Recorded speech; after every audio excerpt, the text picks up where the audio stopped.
Flexibility is the range of motion of your joints. And in today's video, I'm going to go over 4 different ways to test your flexibility. The first test we'll be going over is the Canadian trunk forward flexion test, more commonly known as the sit and reach test. For this test, all you need is a flexometer and a subject without shoes. Before the test, have the subject warm up with 5 minutes of aerobic exercise. Once the client is done, you have the client sit with their feet against the box at the 26 centimeter mark. Make sure that the client's legs are flat on the ground and their hands are either overlapping or parallel, but making sure that one hand is not leading the other. The client then slowly reaches forward as far as possible, exhaling with their head down, and once they reach their furthest, they hold that position for 2 seconds.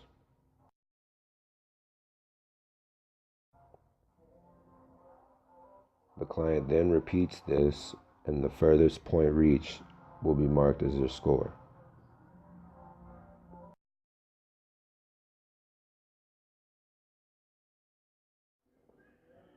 Here the client demonstrates the parallel positioning of the hands during the test. This table shows you how to categorize your client based off of their score. The next test is known as the YMCA sit and reach test. For this test, you'll need a yardstick and tape. This test is basically the same concept as the first test, but without the use of the flexometer. You place the yardstick on the floor with the tape marking the 15-inch mark. The client sits down with the yardstick between their legs and their feet even with the tape. Their feet must be 10 to 12 inches apart. And like the first test, the hand positioning is the same and the legs must stay flat on the floor. The client slowly reaches forward as far as possible, lowering their head and exhaling to get the furthest reach possible. They perform this test twice, and the furthest point reach will be marked as their score. This table will show you how to categorize your client based off their sit and reach score. The next test is the straight leg raise test. This test is used to measure the flexibility of your hip extensors. For this test, you will need a goniometer. You have the client lay flat on their back, making sure that their lower back is in constant contact with the floor.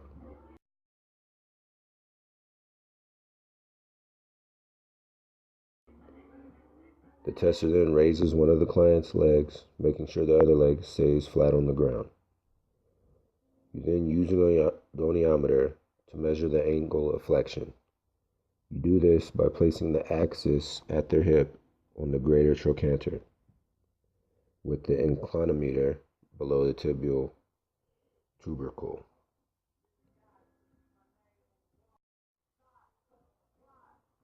A score of 80 degrees is the minimum angle that it qualifies as acceptable. So anything below that will be categorized as unacceptable.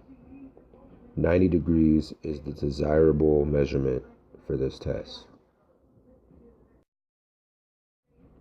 The final test is the chair sit and reach. This test is used to measure hamstring flexibility in adults over the age of 60. You'll need a chair, preferably 17 inches tall, and a yardstick. Place the chair against the wall for stability and have the client sit on the front edge of the chair. Have the client extend their leg with the heel on the floor and their ankle dorsiflexed at 90 degrees. Make sure that their other leg is in a flex position with the foot flat on the floor, 6 to 12 inches from the midline of the body. The client then, with their hands evenly overlapped, reaches down to their toes, keeping their head and spine straight. They hold that final position for 2 seconds. You will have your client perform 2 practice trials, and then 2 test trials following.